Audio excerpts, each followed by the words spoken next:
నేను ఆవంచ గ్రామ సర్పంచ్గా నన్ను అందరూ నా ప్రజలు ఆశీర్వదిస్తే ముందుగా మా ఊరిలో సామాజిక వర్గాలకు అందరికీ చాలా కష్టమైంది ఏంటంటే మా మన చనిపోతే కూడా పెట్టుకోవడానికి బొందలగడ్డ అనేది చాలా ఇబ్బందిగా ఉంది. అక్కడ పోవడానికి బాట చాలా కష్టంగా ఉంది. చాలామంది సమస్యలు అక్కడ శవాలను నీటిలో ఎత్తుకొని ఇక్కడ కాళ్ళు మునిగిపోవడానికి ఆ విధంగా వెళ్తున్నాము. మొదటగా ఆ సమస్యకు బాట వేసి ఆ సమస్యను తీర్చుతాము.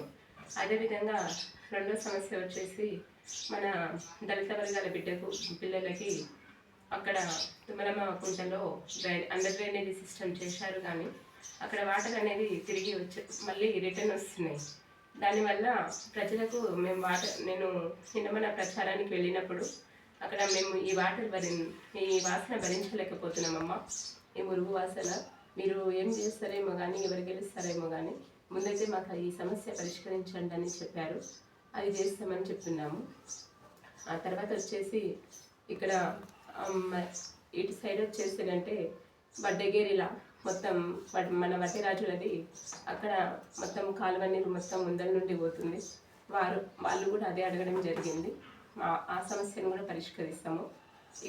ఇక్కడ సైడు పోచమ్మ గుడి దగ్గరికి అక్కడ సైడ్ వెళ్తే వాళ్ళందరూ అక్కడ పిల్లలు మొత్తం యువతలాగా మహిళలందరూ ఉండి, అమ్మ మేము ఎవరికైనా మేము ఓటు వేయాలనుకుంటే ముందు మాకు అండర్ డ్రైనేజ్ కావాలి, మేము ఈ వాసనతోటి దోమలతోటి చాలా ఇబ్బంది పడుతున్నాము, మాకు ముందుగా ఎవరైతే మీరు అండర్ డ్రైనేజ్ మరియు ఇంకొకటి ఏంటంటే ఈ నీరు అండర్ డ్రైనేజ్ సిస్టమ్ చేస్తే మేము ఖచ్చితంగా నీకే ఓటు వేస్తాం, ఎవరైతే మాకు ఈ పని చేస్తారో వాళ్ళని గెలిపిస్తామని చెప్పడం జరిగింది.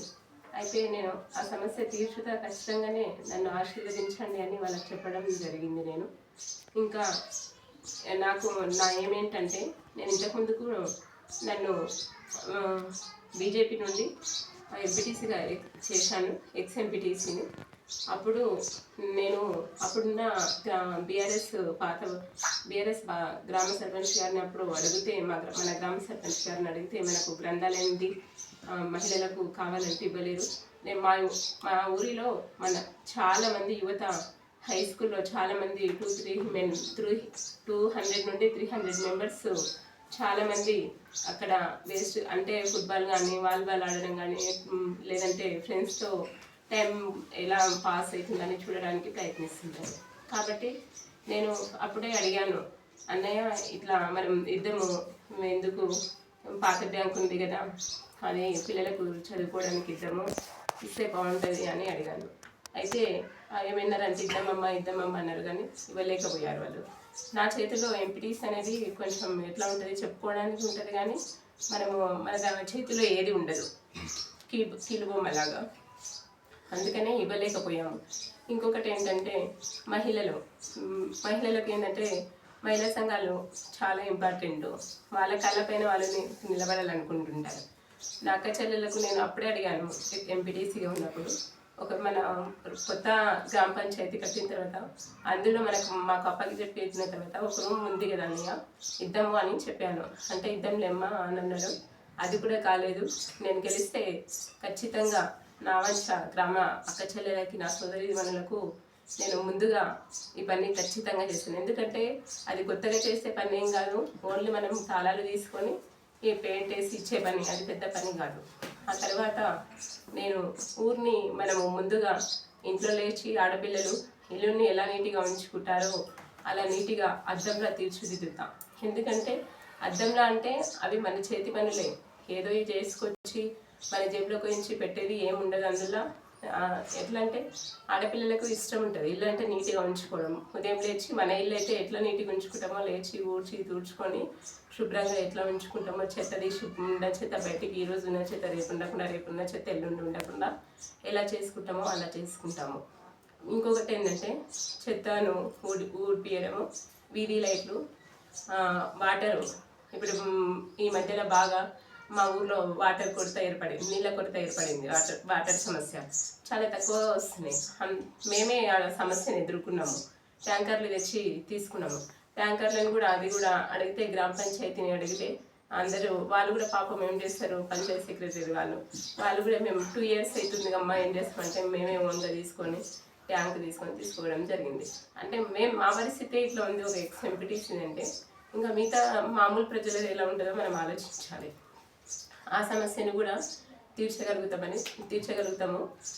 ఇవన్నీ ఎట్లా తీర్చగలుగుతారు అని అంటే మేమున్నది భారతీయ జనతా పార్టీ.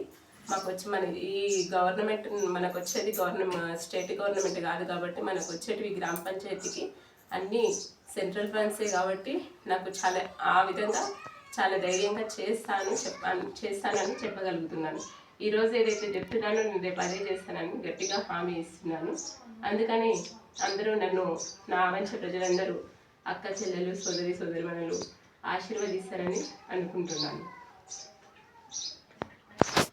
ఇంకొక విషయం ఏంటంటే ఇంతకుముందుకి మాకు ఎస్సీ మన దళిత బిడ్డల దగ్గర లండమంట అని ఒక గుడి ఉంది.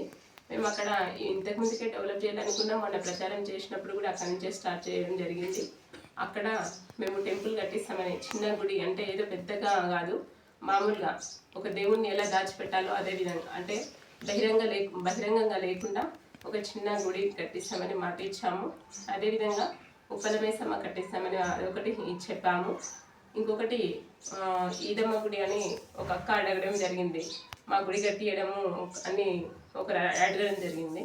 ఇవన్నీ అంటే పెద్దగా కాకుండా మాకు చైతన్య సాయంతో ఇవి కట్టిస్తామని చెప్పాము కాబట్టి మమ్మల్ని గెలిపిస్తే ఈ 5 సంవత్సరాల కాలంలో ఫస్ట్ 2-3 సంవత్సరాల్లో ఈ పనులన్నీ చేస్తామని ఖచ్చితంగా హామీ ఇస్తున్నాను. ఇంకొకటి భారతీయ జనతా పార్టీ ఏదో స్టేట్ ఇది కాదు, ప్రాంతీయ పార్టీలు కాదు కాబట్టి నేనున్నది భారతీయ జనతా పార్టీ. నా వెనుకల ఉన్నది మోడీ విశ్వం మొత్తం చూస్తున్న పార్టీ, తలెత్తుతున్న విశ్వమంతా తలెత్తి మా వైపు చూస్తున్న పార్టీలో నేను ఉన్నానని సగర్వంగా చెప్పుకోగలుగుతున్నాను నేను ఈరోజు. కాబట్టి ఈరోజు మనం చాలా గర్వంగా చెప్పుకోదగ్గ విషయం ఏంటంటే మన ఊరిలో ఐశ్వర్య గణపతి ఉండడం చాలా అదృష్టము. అది మాటలకే పరిమితం అయిపోతుంది. మన మాజీ కేసీఆర్ సారు వాళ్ళు ఉన్నప్పుడు ప్రొఫెసర్ జయశంకర్ సార్ వాళ్ళందరూ వచ్చి మంత్రివర్యులు, మన మాజీ మంత్రివర్యులు అందరూ వచ్చి కూడా విజిట్ చేయడం జరిగింది అప్పుడు తెలంగాణ ఉద్యమం కంటే ముందు. కానీ దాన్ని చేస్తామని మాటల వరకు ఓన్లీ అది వినాయక చవితి వచ్చినప్పుడు మాత్రమే మాటల వరకే పరిమితమైంది. కాబట్టి నేను నా పార్టీ దేవుళ్ళకు ఇంకా చాలా ప్రాధాన్యత ఇస్తుంది కాబట్టి మన ఎంపీలు అంతా బండి సంజయ్ గారన్న కానీ, ఈటల రాజేందర్ గారి సహాయకారంతో, మన కిషన్ రెడ్డి గారి సహాయకారంతో, డికే అన్నమ్మ గారితో కలిసి ఎట్లాగైనా సరే మేము అందరూ మనకు అందుబాటులోనే ఉన్నారు కాబట్టి వాళ్ళ సహాయంతో మేము ఈ 5 సంవత్సరాలు గెలిపిస్తే ఈ 5 సంవత్సరాలలో వాళ్ళ సహాయ సహకారాలతో ఇది ఐశ్వర్య గణపతిని డెవలప్మెంట్ చేస్తామని హామీ ఇస్తున్నాము. మా సహాయ శక్తులు కృషి చేస్తామని హామీ ఇస్తున్నాము. Thank you.